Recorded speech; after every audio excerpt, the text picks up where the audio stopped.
قرآن و اہل بیت ساتھ ساتھ ہیں تو ہر آیت کے لیے کلام اہل بیت سے سارا ضروری ہے۔ مثال کے طور پر وہ معروف آیت ہے کہ انہ لقرآن کریم فی کتاب مکنون لا یمسہ الا المطہرون، سورہ واقعہ کی بڑی معروف آیتیں ہیں کہ یقیناً یہ عزت والا قرآن ہے کہ جو ایک نظر نہ آنے والی کتاب میں ہم نے چھپا کے رکھا ہوا ہے۔ ابھی کسی خاص قرآن کی طرح اور کسی خاص مطلب کی طرف اشارہ ہے۔ یہ قرآن تو وہ ہے کہ جو ہمارے سامنے ہے، لیکن اس قرآن کی ایک نورانی کیفیت ہے کہ جو عالم انوار میں ہے۔ تو فی کتاب مکنون، ہم نے ایک چھپی ہوئی کتاب میں اس قرآن کو رکھا ہوا ہے، لا یمسہ الا المطہرون، اس چھپی ہوئی کتاب کو کوئی مس نہیں کر سکتا مگر یہ کہ صاحبان طہارت کے۔ اب اس کا ایک سادہ سا مطلب ہے کہ اس قرآن کو کوئی سمجھ نہیں سکتا مگر یہ کہ جو طاہر ہے وہ سمجھ لے گا۔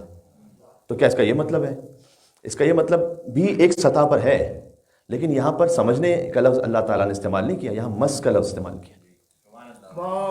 لا یمسہ، مس ٹچ کرنا، کوئی چھو نہیں سکتا اس قرآن کو الا المطہرون، مگر یہ کہ جن کے پاس طہارت ہے۔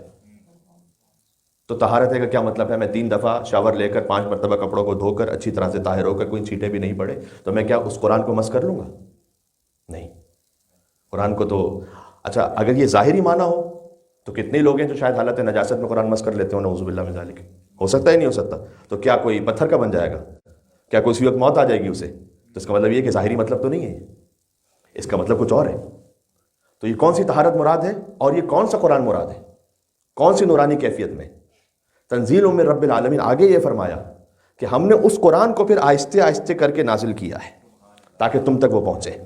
قرآن کی ایک نورانی کیفیت ہے، ایک اس کے لفظوں کی کیفیت ہے۔ وہ جو لفظ ہیں وہ لفظ بھی اتنے قابل قدر ہیں کہ بغیر وضو کے ہاتھ نہیں لگا سکتے۔ وہ جو نورانی کیفیت ہے اس کی، جہاں خالص نور ہے وہاں تو کوئی مس ہی نہیں کر سکتا جب تک کہ وہ صاحبان طہارت میں سے نہ ہو۔ اور یہ صاحبان طہارت ہم اور آپ والے نہیں ہیں۔ اب قرآن کی آیت کو دوسری آیت سے جوڑ لیجئے گا، سورہ احزاب کی مشہور آیت ہے انما یرید اللہ لیذھب عنکم الرجس اہل البیت ویطہرکم تطہیرا لا یمسہ الا المطہرون۔ بات ہو رہی ہے، یہ والے طاہرت۔ اللہم صلی علی محمد وعلی محمد۔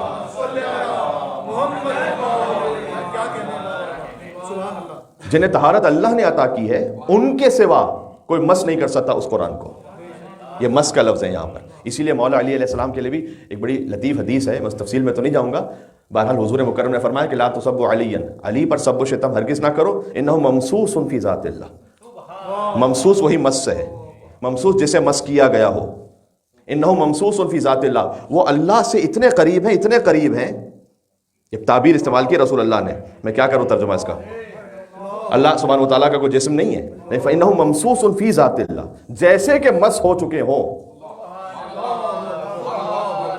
ممسوس فی ذات اللہ، علی کو سب و شتم نہ کرنا، وہ اللہ سے ایسے قریب ہے کہ ممسوس فی ذات اللہ، کہ جیسے کوئی مس کر رہا ہو۔ مس کر رہا ہوں، میں پھر سے بار بار کہہ رہا ہوں، اللہ کے جسم کو کوئی نہیں مس کر سکتا۔ یعنی اللہ سبحانہ وتعالیٰ نے جیسے اپنی صفات جمالیہ اور جلالیہ کا مکمل مظہر بنایا، وہ ہے علی بن ابی طالب علیہ السلام۔ یہ وضاحت ضروری، بات واضح ہوگی۔